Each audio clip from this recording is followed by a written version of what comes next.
The ultimate purpose of the co-lending model, as you all are aware, for the flow of credit to unserved and underserved segment of the economy at affordable cost. So these things we have to keep in mind that the ultimate purpose of this model is fulfilled by providing the affordable credit to the MSME segment. And as you all know, without the development of MSME sector, the mission of our country, this ambitious mission that we have to make our country Viksit Bharat 2047. So with the development of MSME sector, the co-lending model will play a great role in the providing the credit flow to the MSME sector, because you know in the MSME sector so many customers are there which are out of this formal credit flow, and they are not able to get the formal credit from the banks. So with this model, with leveraging the reach of the MSME sector and with the leveraging the low cost fund of the bank, will be able to fulfill the ambition of the RBI and the ambition of the government of India. That's all. Thank you. Sir.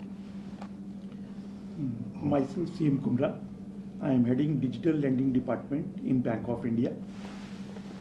As far as co-lending is concerned, we all know this journey started around 5 years ago.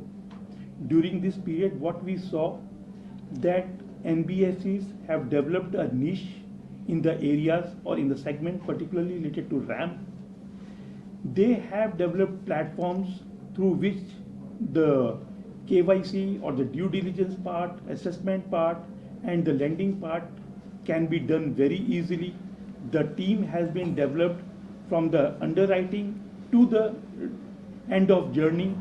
So ultimately what we see in the times to come, it is a win-win situation for the NBFCs and the banks, and ultimately for the customers for which RBI has formulated this policy. So we see forward a very good times under co-lending in the times to come. Thank you. I am K.K. Gupta here, Director, Association for Financial Advisor of India. The main purpose of the association was to create awareness among the entrepreneurs. For that aspect, every month, association is holding a virtual conference, virtual meeting, where we are telling the various scheme of the Government of India launched for the SME sector. And the bankers are being invited in such webinars. So we are also holding one webinar every month with the ICICI Bank, and we are popularizing the scheme of the banking sector, how they can go to the bank and avail the facilities. Major aspect is the rural finance. So about 6 crore SME sector is there. 6 crore numbers are there. So 95% are in a rural places. That means after co-lending, the people will be benefited because the NBFC has a reach to the rural places. So definitely they can approach them, and as Mr. Jyoti already told you, that 1 lakh crore already sanctioned or disbursed by the banker, because 80-20 is the issue is there.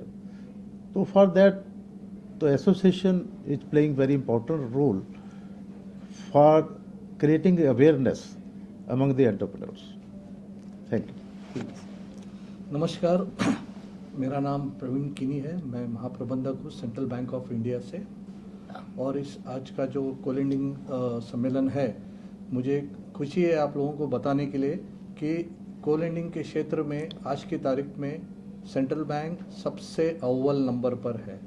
और हमारे इसका जो मैं श्रेय देना चाहता हूँ हमारे MD sir Shri MV Rao को, जहाँ पर उन्होंने इसको जो बिजनेस मॉडल के तहत उन्होंने ये अडॉप्ट किया सेंट्रल बैंक ऑफ इंडिया में, और आज हम 30 से ज़्यादा अधिक एनबीएफसी से पार्टनरशिप कर चुके हैं ऑलरेडी, और हमारा जल्द से जल्द लक्ष्य है कि हम इसे 50 से पार करें।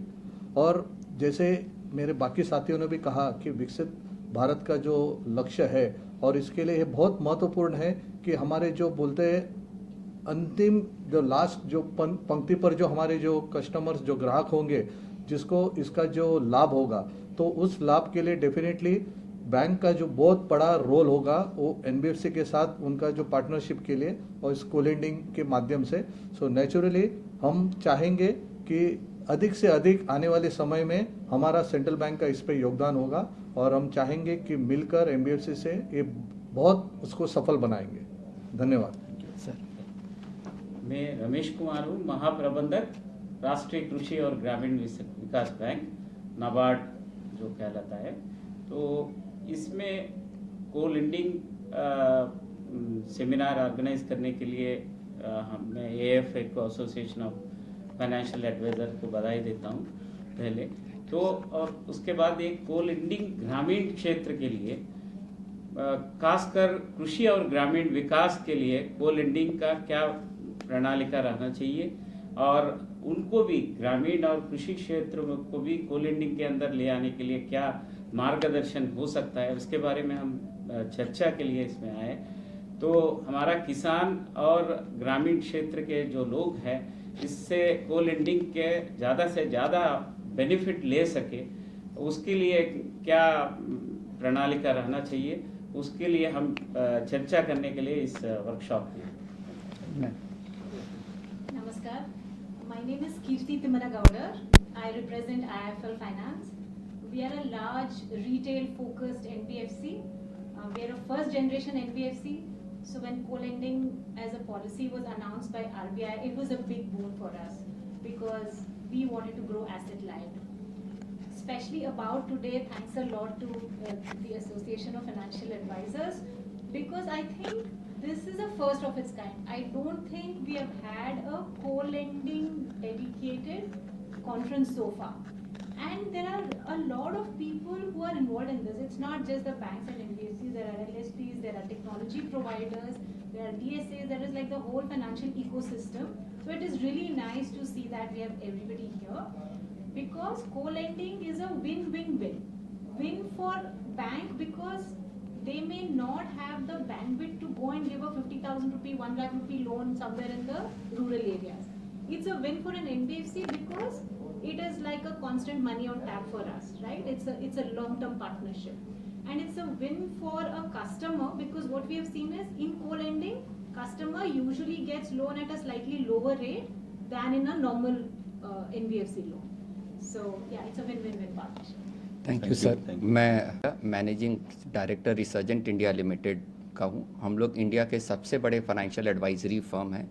About 300 people are working here with us. हम लोगों का मेजर काम इन दिस को लेंडिंग है कि बैंक और एनबीएफसी के बीच में जो मैरिजेस करानी है, दोनों के बीच के जो फाइन ट्यूनिंग करके दोनों का आपस में जो एग्रीमेंट साइन करके को लेंडिंग का काम बहुत अच्छे से चले और इस इंडस्ट्री को हम लोग कितना आगे बढ़ा सकते हैं वो हम लोगों की कंपनी का सबसे बड़ा काम हम लोग करते हैं। और इंडिया के अंदर सबसे बड़ा को लेंडिंग का ये tie up between banks and NBFC कराने का काम रिसर्जेंट इंडिया ने ये मुहिम उठाई है। और हमें लगता है कि यदि विकसित भारत का जो हमारे माननीय प्रधानमंत्री का जो विज़न है सर, उसको आगे बढ़ाने के लिए को लेंडिंग जिसके अंदर में बैंक्स की एक अपना प्लस एंड माइनसेस हैं और एनबीएफसी की एक अपनी स्ट्रेंथ है, इन दोनों को यदि जोड़ के हम पूरे इकोनॉमी के अंदर में हम फाइनेंस के लिए यदि हम उनको पैसा राइट आदमी को राइट समय पे राइट अमाउंट यदि हम प्रोवाइड करा पाएंगे तो हमें लगता है कि हम बहुत हद तक हमारा जो पर्पज़ है विकसित भारत का उसको हम लोग बहुत हद तक सिद्ध कर पाएंगे। उसी के लिए हमने सब कोई जितने भी स्टेक होल्डर्स हैं इस को लेंडिंग की पूरी दुनिया को इसको साकार करने के लिए, इसको सक्षम बनाने के लिए, इसको सफल करने के लिए हमने सारे स्टेक होल्डर्स को एक प्लेटफॉर्म पे आज इकट्ठा किया है। उसके अंदर में जैसे टेक्नोलॉजी प्रोवाइडर्स का बहुत इंपॉर्टेंट रोल है, जैसे उसके अंदर भी हमने स्कोरमी सॉल्यूशंस प्राइवेट लिमिटेड करके एक कंपनी है जो इसके ऊपर में पूरा सॉल्यूशन प्रोवाइड करती है, उसको भी हमने बुला के बताया है कि सर आप इस तरीके से सारा काम कर सकते हैं सर। Thank you. सर, ये जो अवार्ड भी आपने रखा है इसका क्या उद्देश्य है? आशीष सर। सो देखिए, अभी को लेंडिंग अभी क्या है कि एक नया सब्जेक्ट है और बहुत सारे प्लेयर्स, चाहे वो एनबीएफसी हो, चाहे वो टेक्नोलॉजी कंपनी हो, फिनटेक कंपनी हो या बैंक्स हों, सब लोग कोशिश कर रहे हैं इसको सक्सेसफुल बनाने के लिए। तो जो लोग सक्सेसफुल बनाने के लिए कोशिश कर रहे हैं उनको एनकरेजमेंट करने के लिए कि how they should encourage and what good they are doing so that others should know. हम लोगों ने ये अवार्ड प्रोग्राम ऑर्गेनाइज किया है और हमारा कोशिश भी यही है कि जो अवार्ड जो हम लोग दे रहे हैं उसमें जो लोग जिन्होंने नॉमिनेशन के लिए अप्लाई किया उनको जो डिजर्विंग कैंडिडेट्स हैं जिन्होंने कुछ ना कुछ कोलैंडिंग के अंदर अच्छा काम किया है उनको ये अवार्ड दिए जा रहे हैं। और इसमें 11 अवार्ड्स हैं जिसमें मेन जो अवार्ड है एक तो है कि बैंक जो आउटस्टैंडिंग बैंक ऑफ द कोलैंडिंग जिसका सबसे ज़्यादा उन्होंने अच्छा परफॉर्म किया है कोलैंडिंग के अंदर। दूसरा है आउटस्टैंडिंग एनबीएफसी इन द कोलैंडिंग। फिर हमने इसमें जो हमारा ये समिट का पर्पज था वो था कि प्रायोरिटी सेक्टर लैंडिंग और the lending which is for the rural और द फाइनेंशियल इंक्लूजन। तो जो हमने अवार्ड दिया है वो फाइनेंशियल इंक्लूजन के लिए दिया है कि कौन सा एनबीएफसी या कौन सा बैंक फाइनेंशियल इंक्लूजन में सपोर्ट कर रहा है अंडर को लैंडिंग, तो वो एक अवार्ड है। देन टेक्नोलॉजी कंपनीज के लिए अवार्ड है कि टेक्नोलॉजी कंपनी जो काम कर रही हैं उसमें कौन बेटर कर रहा है और किसका मॉडल सक्सेसफुल चल रहा है उसके लिए अवार्ड है। सो इस तरीके से ये अवार्ड दिए गए हैं mainly for the encouragement of the industry people so that the good work should be recognized by any organization which will help to the others to encourage and to grow further in that ladder. जैसे आपको बताऊं कि जैसे अभी तक 5 साल में हमने 1 लाख करोड़ का को लैंडिंग के तहत हमने अभी तक लोन दे पाए हैं। मिनिस्ट्री ऑफ फाइनेंस का अभी एक विज़न है कि नेक्स्ट 3 साल के अंदर में 15 लाख करोड़ होना चाहिए। तो फिर ये 15 लाख करोड़ करने के लिए हमको जितने भी जो स्टेक होल्डर्स को सबको इनकरेज करना, सबको इसकी महत्व बताना और उसी चीज़ के लिए जैसे आशीष जी ने कहा कि एफआई ने इसको अवार्ड कैटेगरी भी रखा है कि जिससे लोग थोड़े से इनकरेज होके वो 1 लाख करोड़ का बिजनेस हम कैसे भारत सरकार का जो विज़न है इसको 1 लाख करोड़ को कैसे 15 लाख करोड़ कर सकते हैं, उसमें हम सब जो भी यहाँ बैठे हैं उसमें हमने थोड़ी सी चेष्टा करी है। और हम एश्योर करते हैं कि सर इस 15 लाख करोड़ के टारगेट को अचीव करने के लिए हम सब भरसक प्रयास करेंगे और कोशिश करेंगे कि सर हम 15 लाख करोड़ नेक्स्ट 3 साल बाद जब आपके साथ मिलें और एवरी ईयर जब भी हम आपके साथ में मुलाकात हो तो हम आपको एक अच्छे टारगेट के साथ में अच्छे बिजनेस का नंबर हम आप लोगों को दे पाएँ sir. Thank you so much. Thank you so much. Thank you. नमस्कार सर, आज का जो कार्यक्रम है हम लोगों ने को लैंडिंग के ऊपर में हमने आयोजित किया है। ये सर बैंक और एनबीएफसी के बीच में किस तरीके की लैंडिंग और किस तरीके की क्या रिलेशनशिप स्टैब्लिश होगी सर, ये उसके ऊपर अब बातचीत हो रही है। 5 साल पहले रिजर्व बैंक ऑफ इंडिया ने एक गाइडलाइंस लेके आए थे जिसके तहत में रिजर्व बैंक ऑफ इंडिया ने ये बताया था कि सर बैंक और एनबीएफसी आपस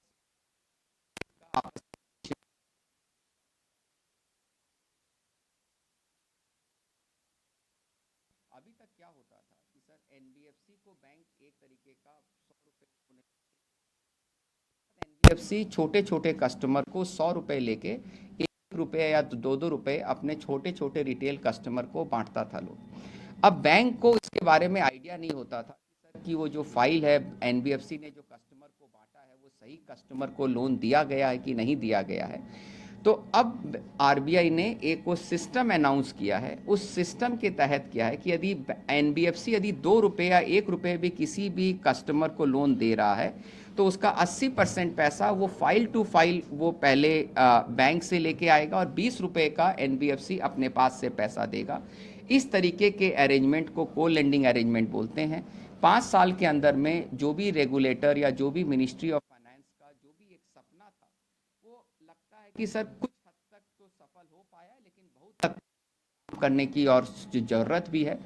तो अभी हम लोगों ने मिलके सबने मिलके इस इवेंट के तहत बहुत हमारे जितने भी बैंक हैं, जितने भी एनबीएफसीज हैं, प्लस इसके अंदर में जो भी टेक्नोलॉजी प्रोवाइडर हैं, हम सब ने मिलके इस चीज़ को एक इवेंट को ऑर्गेनाइज़ किया है कि सर ये 5 साल के अंदर में ये को लैंडिंग आने में या चलने में कहाँ क्या तकलीफ़ें आ रही है, उस चीज़ के ऊपर में हम लोगों ने सब ने मिलके एएफआई करके जो association of financial advisers of India है उन्होंने सर इस इवेंट को ऑर्गेनाइज़ किया है। आशीष जी एएफआई के हेड है and Ashish ji you can speak that. So I'm Ashish Agrawal. I am the founding member of Association of Financial Advisors of India. This is a body which is connecting all the financial advisors, which include bankers and the other finance professional at one place, and discussing on various knowledge topics and the new areas, how these can be these can reach to the every part of the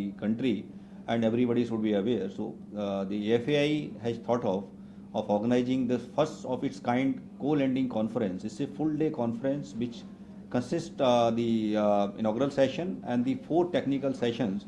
All these 4 technical sessions are relevant to the co-lending. It had not happened in the country earlier to that. This first session is on the partnerships between NBFCs and the banks and how this partnership is growing and what are the challenges. And the second session is on the technology partnerships or technologies available for the co-lending, because technology is the backbone of any co-lending partnership. And the third session is on the regulation and the compliances, because any lending business, if the regulation is not there or compliances are not there as per the requirement, then it can go haywire actually. So the third session is on this compliance, and the fourth session which we have organized, which is a very important topic, that this loan service providers, they are also part of the program, because these are the fintech companies and even NBFCs also. Those are partnering with the various lenders for the increasing of this technology-led solution in the lending system. And followed by the award function, where we have taken the nominations from the industry, and we have received lot of nominations from banks, NBFCs and fintech companies. So we have announced the category of 11 awards in the different part of the categories. And we have a very good jury which has independently evaluated all these awards, all the nominations, and they have decided to give the awards to the right candidate according to the whatever the nomination forms were there. And the jury has done very hard work to announce these awards. And there was a tough competition between 2-3 players, and so these awards will be announced today evening. So this entire co-lending event is a first event of AFAI, and we are thinking to organize such event every year, so that all stakeholders should come at one place and then can take the benefit of this event.